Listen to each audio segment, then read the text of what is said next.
¿Cómo están? Buenas noches. Último día de marzo, día 31. Estamos con un nuevo mensaje directo en la pantalla de TVU, canal de la Universidad de Concepción. Como siempre, conversando de temas de interés para la región y el país. Hoy vamos a hablar de economía, de las proyecciones económicas que no son muy auspiciosas, la inflación, la necesidad urgente de más descentralización, las expectativas con este nuevo gobierno.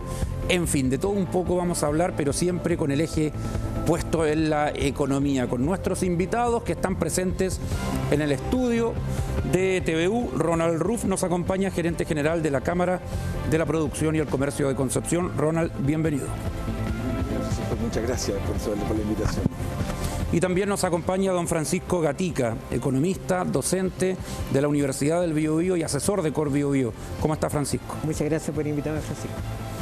Muy bien, vamos a comenzar, pero antes de entrar de lleno en materia económica, brevemente un comentario general de ambos, porque esta tarde se presentaron los Ceremis, la mayoría de los Ceremis que faltaban. Es un paso adelante, llega tardío, pero al final llega cerrando el mes de marzo, Francisco. Sí, por supuesto, y siempre los gobiernos se demoran algunas semanas en designar los Ceremis. Yo creo que son cargos importantes. Más adelante va a haber que enfrentar la temática de cómo se transfieren competencias y cómo estos se vinculan con los gobernadores regionales. Pero yo creo que es un importante paso para ya comenzar a proyectar un trabajo regional que permita desarrollar la región. ¿Están a tiempo? Yo creo que casi siempre hay un desfase de 2 semanas. Más o menos responde a lo que había planteado el gobierno originalmente. Casi está en el tope del día, tengo entendido. Por lo tanto, está casi siempre. Cuesta armar un gabinete. Recuerda que hay conversaciones con los ministerios, hay conversaciones con los actores locales, están los diputados también que ejercen un ámbito de presión, y finalmente hay un conjunto de conversaciones con los partidos locales para definir una combinación de gabinete regional. Al menos están la mayoría de las autoridades, Ronald. Más vale tarde que nunca, ¿no? Sí, yo estoy de acuerdo con Francisco. La verdad es que efectivamente existen ciertos timings a los cuales hay que ceñirse y ciertos espacios de tiempo que hay que dar.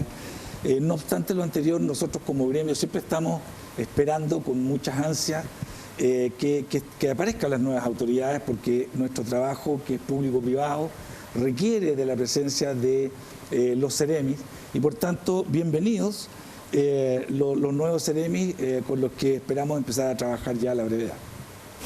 Muy bien, nos metemos de lleno ahora en materia económica, Francisco.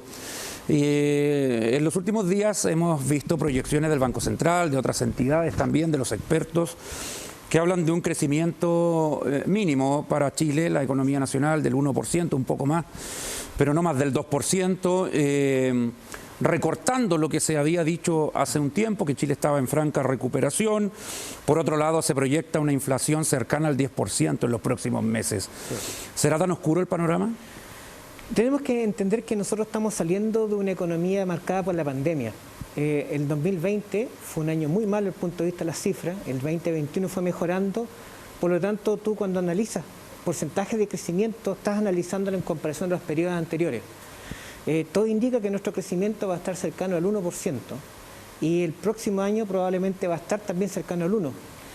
Ya en 2 años más, estamos hablando de 2023 o 2024, esto se va a marcar en un 3% o en un 2,5% según sean las estimaciones. Todavía estamos marcados por la situación de la pandemia y además estamos marcados por variables que escapan a nuestro manejo institucional. Por ejemplo, los temas de los precios internacionales, la inflación internacional, que es un tema que está dentro de la mesa. Por lo tanto, ¿qué es lo que planteó el Banco Central? El aumento de la tasa, que está todavía por debajo de lo que 7%. se espera. 7% por debajo de lo que se espera. Eso significa que se va a encarecer los costos de crédito, especialmente ya lo estamos viendo con los hipotecarios. Eso significa que también va a costar un poco más caro los créditos vinculados a empresas, eso es innegable para capital de trabajo, pero también significa que estamos dando una señal para que el circulante que está en la economía se contraiga y la inflación tienda a moderarse. Eso sumado con un gasto público que se recortó. Recuerda que el presupuesto del año pasado tuvo una caída ya del 22% en gasto público de este año en relación al año pasado. Por lo tanto, todo eso hace que la demanda se contraiga y podamos controlar la inflación. Sí, el choque es fuerte, porque esto claramente beneficia a algunos y a otros no. pero es una mirada a mediano plazo. ¿Cómo lo analiza Ronald Ruff estas proyecciones que se hacen, que no son muy alentadoras? Bueno, como dice Francisco, efectivamente, dada la situación que estamos viviendo en la economía, dada esta proyección de un IPC alto, obviamente que el Banco Central tiene que intervenir. Y lo que hay que hacer efectivamente es disminuir el consumo.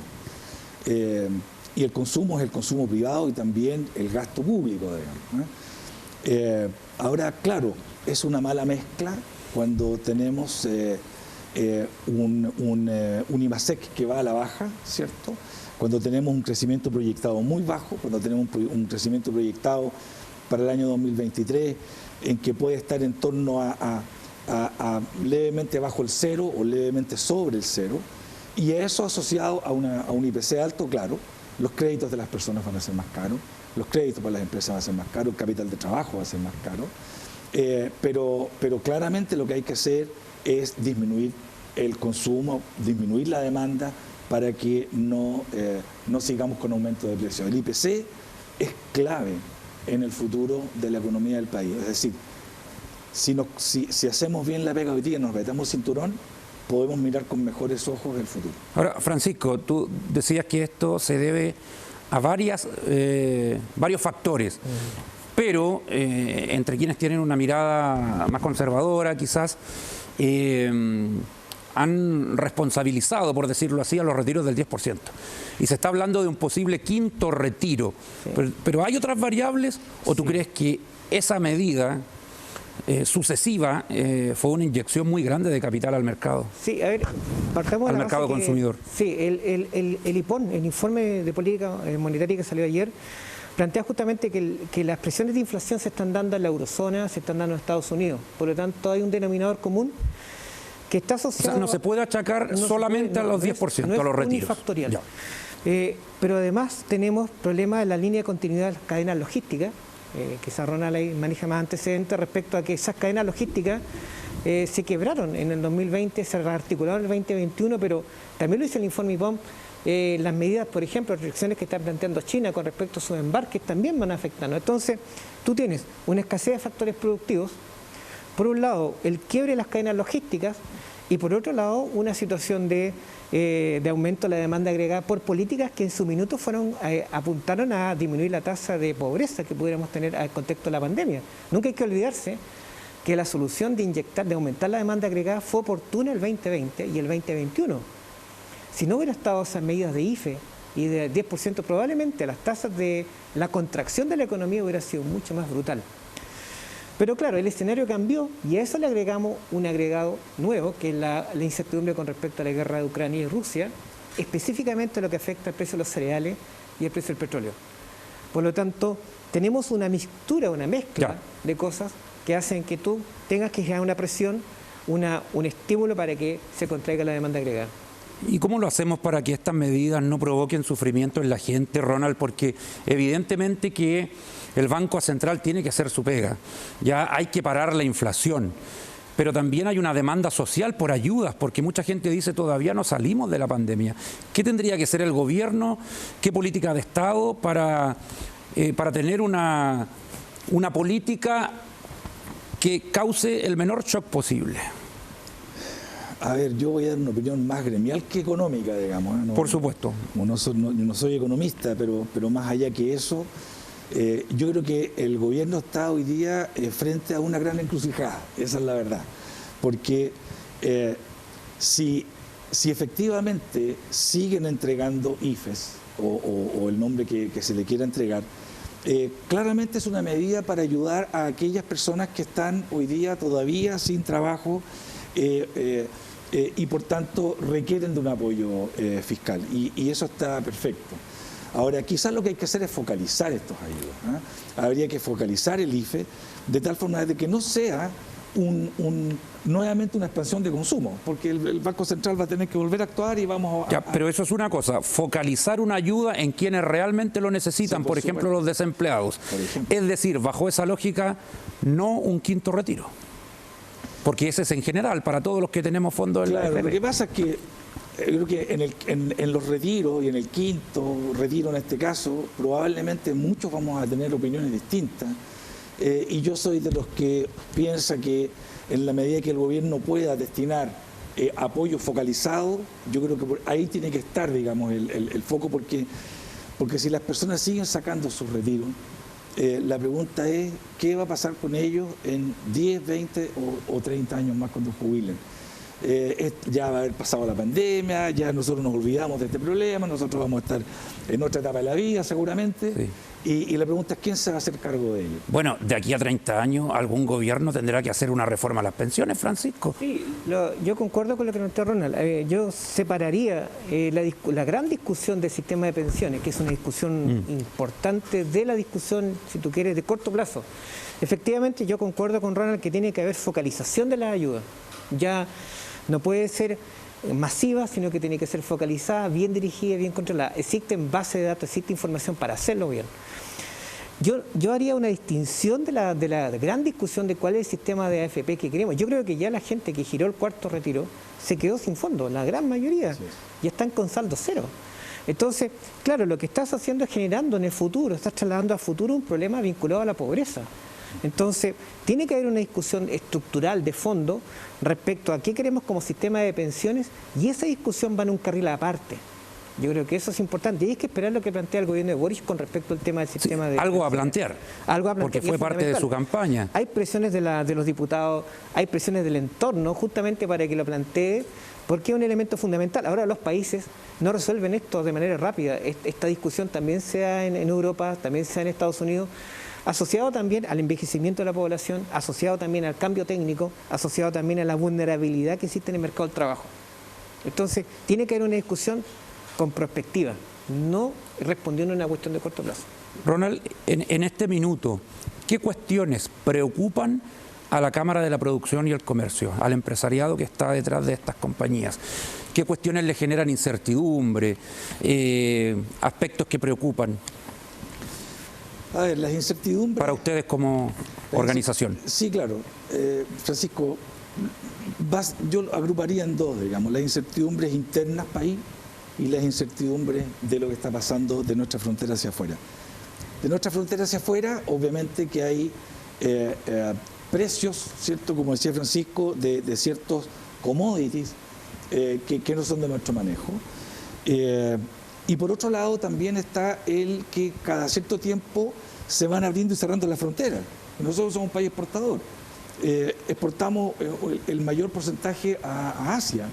Y en China hemos tenido nuevamente nuevos focos de contagio y eso hace que van cerrando ciertas entradas. Y eso también nos complica a nosotros directamente. Por tanto, hay una variable exógena ahí que, gracias a Dios, la pandemia ha ido bajando a nivel mundial.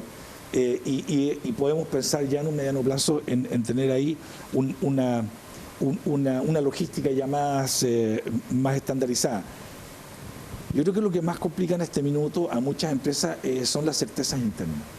Y las certezas internas, yo creo que al menos las agruparía en dos también. Una son las certezas en términos de cuáles van a ser las políticas públicas que va a aplicar este gobierno en pro del desarrollo del país. Y cuando hablo de desarrollo, me refiero al desarrollo de todos, porque finalmente el fin último son las personas, ¿no es verdad? Y para que las personas tengan también un mayor bienestar, tienen que haber plazas de trabajo, por ejemplo. Y para que hayan plazas de trabajo tienen que haber espacios para esas personas. Bueno, las empresas para eso tienen que invertir. Invertir en crecer y además invertir en nuevas empresas, para que existan estos cupos, no solo para la construcción, sino que para llevar adelante la... Y como dice, para invertir hay que tener certezas, más que dudas e incertidumbre. Ojo, certeza no significa que lo que uno reciba sea lo que uno realmente esperaba, pero certeza es un rayado de cancha, entonces yo puedo tomar decisiones. Y para tomar decisiones, esto igual que en la casa. Nosotros en nuestra vida personal también tomamos decisiones. ¿Genera más incertidumbre este gobierno de Gabriel Boric que uno de Ricardo Lagos, que uno de Michelle Bachelet? Yo no sé, yo creo que es muy pronto, está muy recién instalado el gobierno como para... O sea, usted le daría la oportunidad de poner las cartas sobre la mesa. Siempre tiene que ser así. Es que hay empresarios que no piensan como usted. Estoy de acuerdo, pero es que ahí es donde entran las diferencias de cada uno, que tiene percepciones personales. Pero hay un segundo dato que es muy importante y que tiene que ver con lo que está pasando con la violencia en Chile. La violencia también es certidumbre o incertidumbre. La violencia es parte de lo que el gobierno ha prometido que va a minimizar, ¿no es verdad?, con diálogo y con otras políticas públicas que estamos esperando saber cuáles son. Ese es un tema que preocupa y mucho y que lo vamos a tocar a la vuelta de esta pausa. Seguimos.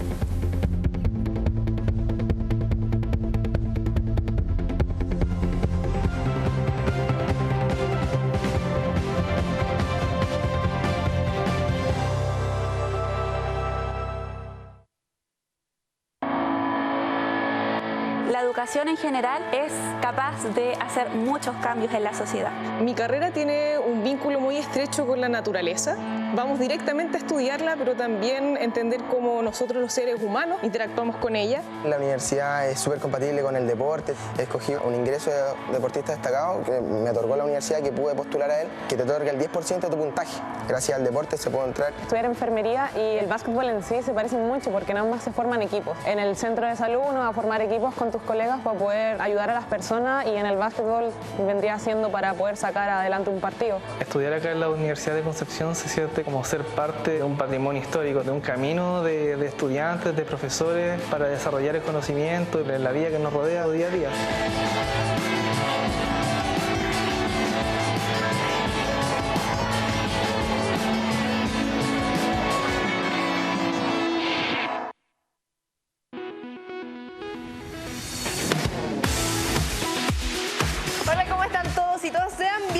A un nuevo capítulo acá en la Comunidad del Contenido, como siempre por las pantallas de TVU.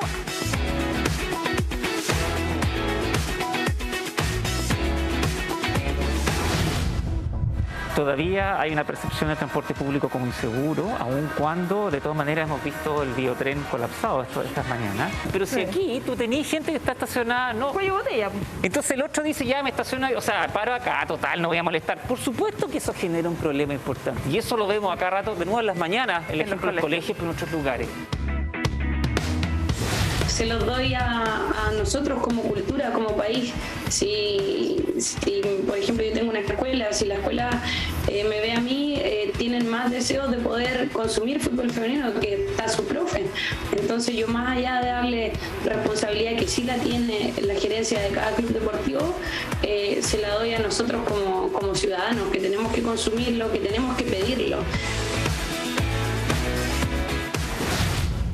También hacer un poco un llamado a que hoy día nos estamos volviendo una sociedad mucho más igualitaria, lo celebramos, y también por supuesto que eso tiene que ir avanzando en temas de violencia hacia todas las personas.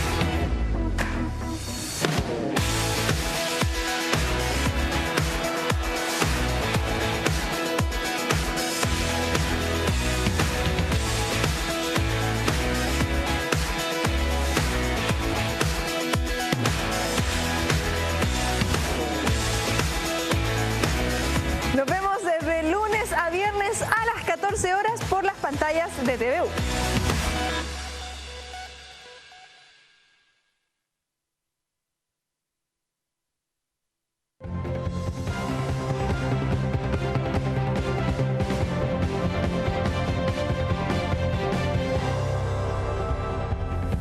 Seguimos en mensaje directo, estamos hablando de economía. Don Ronald Ruff decía, bueno, nos preocupa la violencia. Vamos a tocar eso en breve porque acá sabemos de aquello en la provincia de Arauco, en la región de la Araucanía, pero hay otro tipo de violencia que se percibe en la sociedad que le genera al empresariado incertidumbre. Ahora yo le pregunto a Francisco Gatica, ¿es común que el empresariado tenga dudas, incertidumbres frente a un gobierno de izquierda? Porque en su momento se vio con Michelle Bachelet, por ejemplo, pero no pasó nada más allá de que el país creció muy poco, y ahí bueno estará la discusión si fue por factores internos o externos. Pero este temor, esta incertidumbre, tú que haces análisis político también, sí, ¿es algo que se da siempre? Es algo muy normal, ya, porque el empresario cuando está evaluando proyectos está tomando ese periodo 10 años, inclusive más, 50 años, Y a él le preocupan dos cosas. Primero, que se respeten los compromisos intergeneracionalmente. Sí. Es una variable fundamental. Y la otra es que el país tenga un buen mecanismo para resolver sus conflictos. Estos son los dos temas fundamentales. ¿Conflictos económicos o conflictos políticos, sociales? Conflictos en general. Una sociedad que es capaz de desentrabar sus conflictos es una sociedad fuerte desde el punto de vista institucional. Y tomando el desafío que fue el estallido social, como sociedad, ¿lo sobrepasamos bien? ¿O todavía están los coletazos? Yo creo que es una muy buena pregunta. Yo creo que si uno mira la prensa internacional, efectivamente tienes una salida institucional a un conflicto de gobernanza en algún minuto. Entonces, efectivamente, que la sociedad se haya puesto de acuerdo por la vía del Parlamento y por la vía del gobierno respecto a una salida de la crisis, habla bien del marco institucional. Entonces, más que un gobierno de izquierda o de derecha, pueden haber diferencias, lo que le preocupa principalmente es que la sociedad pueda resolver sus conflictos y que se respeten los derechos que tienen o intergeneracionalmente, porque eso le permite estirar los marcos de evaluación y hacer viables proyectos que son inviables. Y ahí empieza a jugar la tasa de riesgo de cada país. Eso principalmente. Ahora, yo creo que hoy día efectivamente estamos en una crisis, en un cambio de modelo que tenía que suceder. O sea, yo creo que efectivamente es una crisis programada, ¿me explico? Porque tenía que discutirse el tema de la Constitución, porque tenía que dibujarse el Chile en un largo plazo. El tema es cómo la sociedad resuelve de manera exitosa ese proceso. Eso es sensible para y eso está en pleno desarrollo. Eso nos dice en desarrollo. Y eso es responsabilidad de cada uno de nosotros. Cuando Ronald Ruff dice nos preocupa la violencia, ¿a qué se refiere? A ver, básicamente o principalmente la violencia que efectivamente hemos podido constatar lamentablemente, tanto en la región de la Araucanía como en nuestra región, en las provincias de Arauco y la provincia del Biobío. Obviamente que eso, la violencia finalmente lo que trae es incertidumbre. Y la incertidumbre no solamente los inversionistas y las empresas. Nosotros somos un gremio representante del sector privado, pero cuidado, las empresas están hechas por personas. Y son las personas las que están viviendo el problema de la violencia en Arauco y en Biobío. Por tanto, nosotros nos debemos a nuestra región y lo que queremos es que nuestra región, al menos nuestra región, que es lo que nos convoca a nosotros como gremio, tenga la tranquilidad de que las personas puedan circular de forma libre, las personas, los trabajadores y las personas que se mueven de una comuna a otra, porque claro, además tenemos la violencia que está en Santiago, en la Plaza Italia, ¿cierto? Pero claro, yo creo que una es consecuencia de la otra. En el fondo lo que quiero decir es que mientras tengamos una política pública ausente al respecto, una política pública claramente que va a ser compleja de aplicar, pero si no hacemos nada al respecto vamos a seguir cada vez más. El gobierno quiere buscar el diálogo. ¿Le parece que le genera ambigüedad ese llamado, que no está claro? Ha buscado el diálogo con Isquia Siches, con Manuel Monsalve, y ninguno de los dos ha podido pasar. Bueno, esa es nuevamente una señal que nos deja preocupados, y aquí no hablo yo, que quiero hablar como habitante de la región.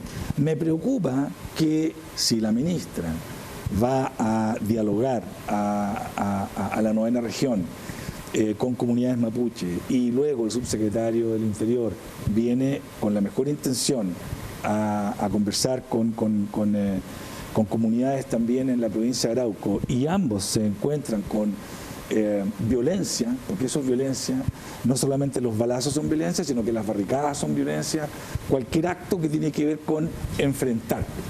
Entonces la pregunta es, bueno, ¿qué va a pasar ahora? Porque el gobierno lo que ha dicho es, nosotros vamos por el diálogo, y yo lo encuentro fantástico. La pregunta es, ¿y ahora qué? Si ya vinieron al diálogo, ¿cómo lo van a hacer ahora? Yo no tengo la respuesta, pero estoy preocupado. Francisco, el daño lo que sucede en la provincia de Arauco le genera o le puede degenerar a la economía regional es de magnitud, porque ya tomamos en cuenta de que no tenemos Ñuble, que toda la producción de Ñuble ya es de otra región.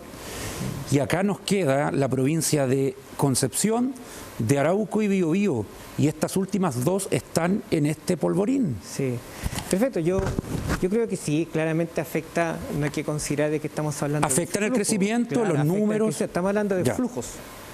Cuando uno mira un territorio, los territorios son nodos que están conectados. Yo no puedo separar de manera arbitraria, incluso ni Ñuble ni Concepción. Los límites son teóricos en la práctica. Pero las regiones compiten, ¿cuál crece más? No, pero además no están imbricadas, están conectadas. Entonces, ¿qué es lo que sucede? Tú tienes flujo de personas, flujo de productos que conecta con Arauco, que conecta con Biobío, y por lo tanto en la red productiva, en la red, si tú quieres, de personas que están ahí, que permite que la región crezca. Efectivamente, la región de Biobío, para poder crecer, necesita tener un marco de convivencia, necesita tener cierta estabilidad, necesita resolver conflictos.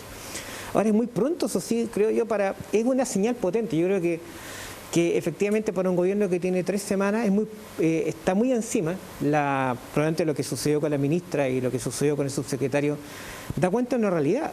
El tema de cierre de caminos venía de mucho antes. Cuando uno iba a Tirúa estaba esa incertidumbre hace mucho tiempo. Por lo tanto, fue un proceso duro de aprendizaje de 2 semanas. Yo creo que yo lo tomo así, como parte de qué bueno que haya sucedido, porque da cuenta de la magnitud del problema. Lo que no debe suceder es que te inhibas en la estrategia. Si hay que dialogar, vámonos hasta que se dé vuelta, hasta que se abra una ventanita. Pero lo que no puede suceder, y aquí es importante que los actores regionales estemos de acuerdo en eso, es que en Santiago digan, ¿sabes qué? Esto es un problema que está focalizado allá. ¿Me explico, no? Y que lo amague, pero está presente. Hay que reaccionar, constatar una realidad, y hay que seguir insistiendo y conectarse con los actores en el territorio. Yo creo que uno de los errores de la estrategia ha sido que se ha bypaseado a los actores regionales. Y eso no es un... ¿Y eso es centralismo? Eso es centralismo, y eso es un error. Yo creo que es fundamental la articulación que puede tener con el gobernador, es fundamental la articulación con los alcaldes. Entonces, profundicen la estrategia, pero no se inhiban de actuar. Porque si se inhiben de actuar, efectivamente tenemos un problema que afecta gobernanza en el mediano plazo. Nos queda poquito programa. ¿Están mirando, Ronald, con mucha atención lo que está haciendo la Convención Constituyente también? Ya que si hablamos de tener las reglas claras, pesa mucho la política económica de este gobierno, que nos va a acompañar durante los próximos 4 años, pero también las reglas que se fijen en la eventual nueva Constitución. Bueno, conversábamos con Francisco fuera de cámara hace unos minutos justamente por el proceso constituyente. Claro, como gremio hemos estado presentes. Por un lado, apoyando algunas proposiciones populares de norma, y por otro lado, hemos invitado a varios constituyentes a nuestro directorio a conversar, a que nos cuenten en qué estamos y en qué podemos nosotros también apoyar como gremio. Ahora, la verdad es que es difícil proyectar o pronosticar un resultado. Son muchísimas las variables que están en juego en este minuto en el proceso mismo. Hay posiciones extremadamente contrapuestas también. Francisco dijo algo muy importante recién. Los países deben saber solucionar sus controversias. Yo no veo de verdad que en el proceso constituyente estén los ánimos o las predisposiciones de ciertos sectores de llegar a acuerdos. Y esa son señales preocupantes. Esa señal preocupa. Y vuelvo al inicio, digamos, a mi fenicio, las incertezas. Entonces, la pregunta es que cuando salga este borrador, ¿no es verdad? La pregunta es qué va a pasar cuando toque el plebiscito de salida. Esa yo creo que es una incógnita tremenda, porque yo difícilmente voy a estar de acuerdo con todo y tampoco voy a estar en desacuerdo con todo. Y la gente en general se informa poco. Entonces el voto informado es el que me preocupa. Ya. Para terminar, Francisco, ¿es muy a priori para juzgar el trabajo de la Convención Constituyente? No, ¿hay que esperar que finalice? Hay que esperar. ¿O hay señales sí, que...? Hay que esperar. Hay dos cosas que son fundamentales. La ciudadanía puede meterse a la página de convención.cl, ver normas aprobadas. Yo creo que eso es lo primero que hay que hacer. Porque sucede que efectivamente es un proceso complejo. Comisión, va a plenario, y después vamos a tener otra instancia que es la Comisión de Armonización, que va a tomar todas las normas y tiene que darle un sentido de cuerpo. Luego vamos a tener el documento como borrador. Entonces, lo primero, informarse. Lo segundo, entender que hay un plebiscito de salida que va a tener participación obligatoria. O sea, vamos a tener una instancia donde primero vamos a votar todo. Eso va a generar desde problemas logísticos a problemas, si tú quieres, de discusión política. Entonces, hay que esperar que el proceso vaya avanzando. La gente tiene que informarse en la norma aprobada. La Correduría está muy entusiasmada con el Estado regional, solamente eso. Sí. Porque creemos que el país tiene que dar ese salto. ¿Les gusta? Sí. Les da esperanza. Nos da esperanza. Vamos a tocarlo en otro programa porque es un gran tema. El Estado regional, que ha generado harta polémica también. Fue una propuesta que también nace de los actores regionales, así que... Perfecto, lo vamos a anotar porque es un tema importantísimo y nos quedaron otros en el tintero, pero por tiempo no los alcanzamos a tratar. Muchas gracias, Ronald Ruff, gerente general de la Cámara de la Producción y el Comercio de Concepción. Muchas gracias, Francisco, por la invitación, y solo quisiera recordar que la participación del gremio empresarial, del gremio industrial, está siempre pensado en que la empresa es un actor social y siempre quiere estar, y quiere permanecer y quiere aportar. Don Francisco Gatica, muchas gracias. Muchas gracias por su invitación, un gusto, y la Correduría siempre preocupada de los temas de la regionalización. Sí, vale. Lo sabemos y agradecemos siempre la colaboración con TVU. A ustedes muchas gracias, hasta mañana.